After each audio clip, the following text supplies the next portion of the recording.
കുറച്ച് ആളുകൾ നീളക്കുപ്പായോട്ട് തലയെ കെട്ടും കെട്ടിയിട്ട് പാട്ടുപാടുന്ന ഒരു ക്ലിപ്പ് കണ്ടു. ഇന്നാ ലില്ലാഹി വ ഇന്നാ ഇലൈഹി റാജിഊൻ.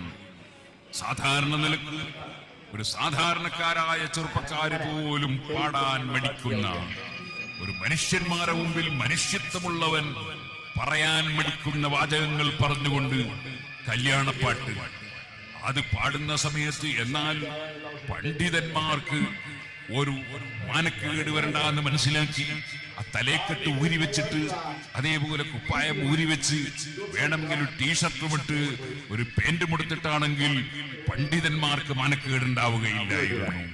അതുപോലെ കല്യാണം കഴിക്കുന്ന ആൾക്ക് ബിരുദമുണ്ടെങ്കിൽ ആ ബിരുദം പറയാതിരുന്നെങ്കിൽ ആ ബിരുദമെടുത്ത പണ്ഡിതന്മാർക്കും മാനക്കേടുണ്ടാവുകയില്ലായിരുന്നു. എന്തേ നമ്മുടെ ആളുകൾക്ക് തീരെ തഖ്വയില്ലാതെയായി പോയത്? എന്തേ ആളുകൾക്ക് യാതൊരു ചിന്തയും ഇല്ലാതെയായി പോയത്? അതുകൊണ്ട് എന്റെ പ്രിയപ്പെട്ട മുഅ്മിനീങ്ങളെ, നമ്മൾ ഏത് സന്തോഷത്തിലും ഏത് ദുഃഖത്തിലും അല്ലാഹുവിനെ ഓർക്കുന്നവരാകണം. പരിശുദ്ധമായ ഖുർആൻ പറഞ്ഞത് വസാരിഉ ഇലാ മഗ്ഫിറത്തിൻ മിർ റബ്ബിക്കും വജന്നത്തിൻ അർദുഹ അസ്സമാവാതു വൽ അർദു ഉഇദ്ദത് ലിൽ മുത്തഖീൻ. ആകാശഭൂമികളുടെ വിശാലതയുള്ള സ്വർഗ്ഗമുണ്ട്, അതിലേക്ക് നിങ്ങൾ ഓടി വരണം. ഉഇദ്ദത് ലിൽ മുത്തഖീൻ, അത് മുത്തഖീങ്ങൾക്ക് തയ്യാർ എന്നാണ് പറഞ്ഞത്. ഇന്ന ബിരുദമെടുത്ത ആൾക്ക് എന്നല്ല, ഇന്ന സംഘടനയിലുള്ളവർക്ക് എന്നല്ല, ഇന്ന പേരുള്ളവർക്ക് എന്നല്ല. ഉഇദ്ദത്ത് സ്വർഗ്ഗം തയ്യാർ ലിൽ മുത്തഖീൻ, മുത്തഖീങ്ങൾക്ക് സ്വർഗ്ഗം തയ്യാർ. അവരുടെ സ്വഭാവം എന്താണ്? الذين ينفقون في السراء والضراء والكاظمين الغيظ والعافين عن الناس. അവർ സന്തോഷമുള്ള സമയത്ത് ചെലവഴിക്കും, ദുഃഖമുള്ള സമയത്തും ചെലവഴിക്കും. അതേപോലെ അവർ വെറുപ്പ് വന്നാൽ ആ വെറുപ്പ് പ്രകടിപ്പിക്കില്ല, അത് വിഴുങ്ങിക്കളിയും. ജനങ്ങൾക്ക് വിട്ടുവീഴ്ച ചെയ്യും. വിശാലമായ മനസ്സുള്ളവർ, അങ്ങനെയുള്ളവർക്ക് സ്വർഗം ತಯಾರು. ಎಲ್ಲರಿಗೂ ಲೈವ್ ಮೀಡಿಯಾದ ಹೊಸ ವಿಡಿಯೋಗೆ ಸ್ವಾಗತ. ಇಂದಿನ ವಿಡಿಯೋದಲ್ಲಿ ನಾವು ಹೇಳುವ ವಿಷಯ ನೀವೆಲ್ಲರೂ ಕೂಡ ಈಗಷ್ಟೇ ಕಂಡಂತೆಯೇ ನಮ್ಮ ಕೇರಳದಲ್ಲಿ ಈ ಒಂದು ವಾರಕ್ಕಿಂತ ಮುಂಚೆ ಒಂದು ಮದುವೆ ಮನೆಯಲ್ಲಿ ಸಮದ್ ಸಕಾಫಿ ಎಂಬ ಒಂದು ಉಸ್ತಾದರ ಮದುವೆಗೆ ಕಾಸಿಂ ಕಾಮಿಲ್ ಸಕಾಫಿ ಹಾಗೂ ಅವರ ನೇತೃತ್ವದಲ್ಲಿರುವಂತಹ ಬುರ್ದಾ ಟೀಮ್, ಅದರಲ್ಲಿ ಒಬ್ಬರು ಹಾಡಿದಂತಹ ಒಂದು ಹಾಡು ರುಷ್ದಮೋಳ್ ಎಂಬಂತಹ ಒಂದು ಹಾಡು, ಅದು ಬಹಳ ಅಧಿಕವಾಗಿ ಕೇರಳದಲ್ಲಿ ಹಾಗೂ ಕರ್ನಾಟಕದಲ್ಲೂ ಅಧಿಕ ಸ್ಥಳಗಳಲ್ಲೂ ಕೂಡ ಅದು ವೈರಲ್ ಆಗಿದ್ದು, ಅದನ್ನು ಉಸ್ತಾದರುಗಳು ಹಾಗೂ ಮತ್ತಿತರ ಪಂಡಿತರು, ಸಾಧಾರಣ ಜನರು ಎಲ್ಲರೂ ಕೂಡ ವಿಮರ್ಶಿಸಿದ್ದಾರೆ. ಅವರು ಹೇಳುತ್ತಿರುವುದು, ಆ ಹಾಡಿದವರು ಕೆಲವು ಅರ್ಥಹೀನವಾದಂತಹ ಅಥವಾ ಕೆಲವು ಶೋಚನೀಯವಾದಂತಹ ಬಳಸಲು ಬಾರದಂತಹ ಪದಗಳನ್ನು ಅವರು ಬಳಸಿದ್ದಾರೆ ಎಂದು ಉಸ್ತಾದರುಗಳು ಮತ್ತು ಇದನ್ನು ವಿಮರ್ಶಿಸಿದವರು ಆರೋಪಿಸಿದ್ದಾರೆ. ಸಮದ್ ಸಕಾಫಿಯವರು ಕೆಲವು ಕಾಣದಂತಹ ವಿಸ್ಮಯಗಳನ್ನು ಕಾಣಿಸುತ್ತಾರೆ ಅಥವಾ ತೋರಿಸುತ್ತಾರೆ ಹಾಗೂ ಕೇಳದಂತಹ ಕಥೆಗಳನ್ನು ಕೇಳುತ್ತಾರೆ. ಹೀಗೆ ಹಲವಾರು ರೀತಿಯ ಗೆರೆಗಳನ್ನು ಅವರು ಹಾಡಿದ್ದಾರೆ. ಈ ಗೆರೆಗಳಿಗಾಗಿದೆ ಅಧಿಕ ರೀತಿಯಲ್ಲೂ ಕೂಡ ವಿಮರ್ಶೆಗಳು ಬಂದಿದ್ದು. ನಂತರ ಕೇರಳದಲ್ಲಿ ಎಲ್ಲ ಜನರು, ಸಾಧಾರಣ ಜನರು ಹಾಗೂ ಮತ್ತಿತರ ಯುಕ್ತಿವಾದಿಗಳು, ಕೆಲವು ಸಂಘಟನೆಯ ವಿರುದ್ಧವಾಗಿರುವವರು ಎಲ್ಲರೂ ಕೂಡ ಇದನ್ನು ವಿಮರ್ಶಿಸಿದ್ದು, ಉಸ್ತಾದರುಗಳು ಹೇಳುತ್ತಾರೆ ಮದುವೆ ಮನೆಗಳಲ್ಲಿ ಹೀಗೆಲ್ಲ ಹಾಡಬಾರದೆಂದು, ಆದರೆ ಅವರೇ ಹೀಗೆ ಹಾಡುತ್ತಾರೆ. ಹಾಗೂ ಉಸ್ತಾದರುಗಳು ಮದುವೆ ಮನೆಗಳಲ್ಲಿ ಆಡಂಬರಗಳನ್ನು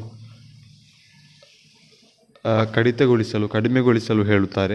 ನಂತರ ಅವರೇ ದೊಡ್ಡ ಹಣಗಳನ್ನು, ದೊಡ್ಡ ರೀತಿಯಲ್ಲಿ ಹಣವನ್ನು ವೆಚ್ಚಗೊಳಿಸಿ ಅವರು ಮದುವೆಗಳನ್ನು ಮಾಡುತ್ತಾರೆ ಎಂದು ಆರೋಪಿಸಿದರು. ಹಾಗೂ ಇನ್ಸ್ಟಾಗ್ರಾಮ್ನಲ್ಲಿ ಹೊಸದಾದಂತಹ ಒಂದು ಮ್ಯೂಸಿಕ್ಗೆ ಹ್ಯಾಡ್ ಆಗಿದೆ. ಇಂತಹ ಒಂದು ಹಾಡಿನಲ್ಲಿ ಇವರು ಹಾಡಿದ ಹಾಡಿನ ಮೂಲಕ ಇದೇ ಹಾಡನ್ನು ಇನ್ಸ್ಟಾಗ್ರಾಮ್ನಲ್ಲಿ ಒಂದು ರೀಲ್ಗೆ ಹಾಕುವಂತಹ ಮ್ಯೂಸಿಕ್ ಆಗಿ ಸೆಲೆಕ್ಟ್ ಮಾಡಿ ಅದನ್ನು ಅಪ್ಲೋಡ್ ಮಾಡಿದ್ದಾರೆ. ಅದೇ ರೀತಿ ಆ ಮ್ಯೂಸಿಕನ್ನು ತೆಗೆದು ನೋಡಿದರೆ, ಆ ಹಾಡನ್ನು ತೆಗೆದು ನೋಡಿದರೆ ಮೊತ್ತವಾಗಿಯೂ ಅದೆಷ್ಟೋ ಮಿಲಿಯನ್ ಗಟ್ಟಲೆ ವ್ಯೂಸ್ಗಳನ್ನು ಪಡೆದಂತಹ ಎಷ್ಟೋ ರೀಲ್ಸ್ಗಳನ್ನು ನಮಗೆ ಕಾಣಬಹುದು. ಆದರೆ ನಮಗೆ ಹೇಳಲಿಕ್ಕಿರುವುದು, 1 ವರ್ಷದಲ್ಲಿ ನೋಡುವುದಾದರೆ ಇವರು ಹಾಡಿದ್ದು ತಪ್ಪಾಗಿದೆ ಎಂದು ಹೇಳಬಹುದು.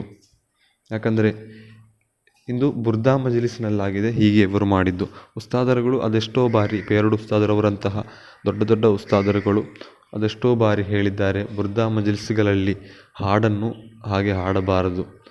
ಹಾಡಬಹುದು, ಬುರ್ದಾ ಫುಲ್ಲಾಗಿ ಹಾಡಿದ ನಂತರ ಕೊನೆಗೆ 1-2 ಹಾಡುಗಳನ್ನು ಹಾಡಿ ಅವರಿಗೆ ವಿರಾಮಗೊಳಿಸಬಹುದು. ಆದರೆ ಇಂದಿನ ಬುರ್ದಗಳು ಎಂದು ಹೇಳಿದರೆ ಅದು ಬರೀ ವಿನೋದಕ್ಕಾಗಿ ಮಾತ್ರವಾಗುತ್ತಿದೆ. ಬುರ್ದಾ ಎಂದು ಹೇಳಿದರೆ ಆಧ್ಯಾತ್ಮಿಕ ಲೋಕದಲ್ಲಿರುವಂತಹ ಒಂದು ಅತ್ಯುನ್ನತವಾದಂತಹ ಒಂದು ಕಾವ್ಯವಾಗಿದೆ. ನಬಿ ಸಲ್ಲಲ್ಲಾಹು ಅಲೈಹಿ ವಸಲ್ಲಮ ತಂಗಳರವರ ಕುರಿತು ಬುಸೂರಿ ಇಮಾಮ್ರವರು ಬರೆದಂತಹ ಅತ್ಯುತ್ತಮವಾದಂತಹ ಲೋಕದಲ್ಲಿ ಸರಿಸಾಟಿ ಇಲ್ಲದಂತಹ ಒಂದು ಕಾವ್ಯವಾಗಿದೆ ಈ ಬುರ್ದಾ ಶರೀಫ್ ಎಂಬುದು. ಆ ಬುರ್ದಾ ಶರೀಫ್ ಎಂಬ ಹೆಸರಿನಲ್ಲಿ ಒಂದು ಕಾರ್ಯಕ್ರಮವನ್ನಿಟ್ಟು ಅಲ್ಲಿ ಬರೀ ಹಾಡುಗಳಿಂದ ತುಂಬಿಸುವುದು ಬಹಳ ತಪ್ಪಾದ ಒಂದು ಸಂಗತಿಯಾಗಿದೆ. ಅದು ನಬಿ ಸಲ್ಲಲ್ಲಾಹು ಅಲೈಹಿ ವಸಲ್ಲಮ ತಂಗಳರವರಿಗೆ ಅವರಿಗೆ ಬಹುಮಾನವನ್ನು ಕಡಿಮೆಗೊಳಿಸುವಂತಹ ಒಂದು ರೀತಿಯಾಗಿದೆ ಇದು. ಆದ್ದರಿಂದ ನಾವೆಲ್ಲರೂ ಕೂಡ ಬುರ್ದಾಗೆ ಆದ್ಯತೆಯನ್ನು ನೀಡಬೇಕು. ಮತ್ತಿತರ ಹಾಡುಗಳು ನಬಿ ಸಲ್ಲಲ್ಲಾಹು ಅಲೈಹಿ ವಸಲ್ಲಮ ತಂಗಳರವರೇ ಹಾಡುಗಳಾಗಿರಬಹುದು. ಆದರೂ ಕೂಡ ಈ ಬುರ್ದಾ ಎಂಬುದು ಅದು ಬಹಳ ಅಧಿಕ ರೀತಿಯಲ್ಲಿ ಅರ್ಥ ಇರುವಂತಹ ಹಾಗೂ ಆಧ್ಯಾತ್ಮಿಕ ಲೋಕದಲ್ಲಿರುವಂತಹ ಒಂದು ಹಾಡಾಗಿದೆ. ಆದ್ದರಿಂದ ಅದು ನಬಿ ಸಲ್ಲಲ್ಲಾಹು ಅಲೈಹಿ ವಸಲ್ಲಮ ತಂಗಳರವರ ಭಾಷೆಯಲ್ಲಿರುವುದು ಕೂಡ ಹೌದು, ಅರಬ್ಬಿ ಭಾಷೆಯಲ್ಲಿರುವುದು. ಮತ್ತಿತರ ಮಲಯಾಳಂ ಹಾಡುಗಳು ಅದು ಕೂಡ ಅಧಿಕ ಜನರು ವಿನೋದಕ್ಕಾಗಿ ಮಾತ್ರ ಇಂದು ಹಾಡುತ್ತಿದ್ದಾರೆ. ಕೆಲವು ತ್ವಾಹಾ ತಂಗಳರವರಂತಹ ಕೆಲವು ಒಳ್ಳೆಯ ಹಾಡುಗಾರರು ಹಾಡುವಾಗ ನಮಗೆ ಗೊತ್ತಾಗಬಹುದು ಅವರು ಒಳಗಿನಿಂದ ಹಾಡುವಂತಹ ಒಬ್ಬರಾಗಿದ್ದಾರೆ. ಎಲ್ಲವನ್ನು ಅರ್ಥವನ್ನು ಚಿಂತಿಸಿ ಒಳ್ಳೆಯ ರೀತಿಯಲ್ಲಿ ಹಾಡುವವರಾಗಿದ್ದಾರೆ. ಇಂತಹ ಹಾಡುಗಾರರು ಇಂದು ಸಮಾಜದಲ್ಲಿ ಕಡಿಮೆಯಾಗುತ್ತಿದ್ದಾರೆ. ಬಾಕಿ ಇರುವಂತಹ ಅಧಿಕ ಹಾಡುಗಾರರು ಕೂಡ ಇಂದು ವಿನೋದಕ್ಕಾಗಿ ಹಾಡುತ್ತಿದ್ದಾರೆ. ನಾಸಿಫ್ ಕ್ಯಾಲಿಕಟ್ ರವರಂತಹ ಹಾಡುಗಾರರು ಒಳ್ಳೆಯ ಹಾಡುಗಾರರಾಗಿದ್ದಾರೆ. ಒಳಗಿನಿಂದ ನಬಿ ಸಲ್ಲಲ್ಲಾಹು ಅಲೈಹಿ ವಸಲ್ಲಮ ತಂಗಳರವರನ್ನು ಚಿಂತಿಸಿಕೊಂಡು ಹಾಡುವಂತಹ ಒಬ್ಬರಾಗಿದ್ದಾರೆ.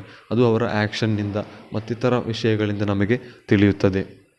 ಅದೇ ರೀತಿ ಮತ್ತೊಂದು ವಶವನ್ನು ನೋಡುವುದಾದರೆ ಎಲ್ಲರೂ ಕೂಡ ಈ ಉಸ್ತಾದರನ್ನು ಮತ್ತು ಆ ಹಾಡಿನಲ್ಲಿರುವಂತಹ ರುಷ್ದಮೂಲ್ ಎಂಬಂತಹ ಒಂದು ಸ್ತ್ರೀ, ಆ ಚಿಕ್ಕ ಹುಡುಗಿ, ಅವಳ ಮಾನಸಿಕ ಅವಸ್ಥೆಯನ್ನು ನಾವೊಮ್ಮೆ ಚಿಂತಿಸಿ ನೋಡಬೇಕಿದೆ. ಇಡೀ ಕೇರಳ ಅಥವಾ ಇಡೀ ಕರ್ನಾಟಕವೇ ಇದನ್ನು ಹೀಗೆ ಹಾಡಿ ಹೇಳುವಾಗ, ರುಷ್ದಮೂಲ್ ಎಂದು ಹೇಳುವಾಗ ಅವಳಿಗೆ ಏನಾಗಬಹುದು? ಅವಳ ಫ್ರೆಂಡ್ಸ್ಗಳು ಅವಳನ್ನು ಹೇಗೆ ಸಮೀಪಿಸಬಹುದು? ಅವರು ಟ್ರೋಲ್ ಮಾಡಬಹುದೇ? ಅಥವಾ ಈ ಸಮದ್ ಸಕಾಫಿ ಎಂಬವರು ಆ ಉಸ್ತಾದರಿಗೆ ಈಗ ಏನಾಗುತ್ತಿರಬಹುದು ಎಂದೆಲ್ಲ ನಾವು ಚಿಂತಿಸಬೇಕಿದೆ. ನಾವು ಅವರ ಯಾವ ಅವಸ್ಥೆಯನ್ನು ಚಿಂತಿಸದೆ ಇದೇ ರೀತಿ ಟ್ರೋಲ್ ಮಾಡಿಕೊಂಡಿದ್ದರೆ, ಅವರು ಇನ್ನೇನಾದರೂ ಮಾಡಿಬಿಟ್ಟರೆ ಅದಕ್ಕೆ ಹೊಣೆ ನಾವೇ ಆಗಿರಬಹುದು. ಅದೇ ರೀತಿ ಅಲ್ಲಾಹನ ಬಳಿ ನಾವೆಲ್ಲರೂ ಕೂಡ ತಪ್ಪುಗಾರರಾಗಿರಬಹುದು. ಆದ್ದರಿಂದ ಯಾರೂ ಕೂಡ ಟ್ರೋಲ್ ಮಾಡಬಾರದು. ಅಲ್ಲಾಹ್ ಸುಬ್ಹಾನಹು ವ ತಆಲಾ ಹಾಡಿದವರಿಗೆ ಕ್ಷಮೆಯನ್ನು ನೀಡಬಹುದು, ಆದರೆ ಈ ಟ್ರೋಲ್ ಮಾಡಿದವರಿಗೆ ಹಾಡಿದವರೇ ಕ್ಷಮೆಯನ್ನು ನೀಡಬೇಕು.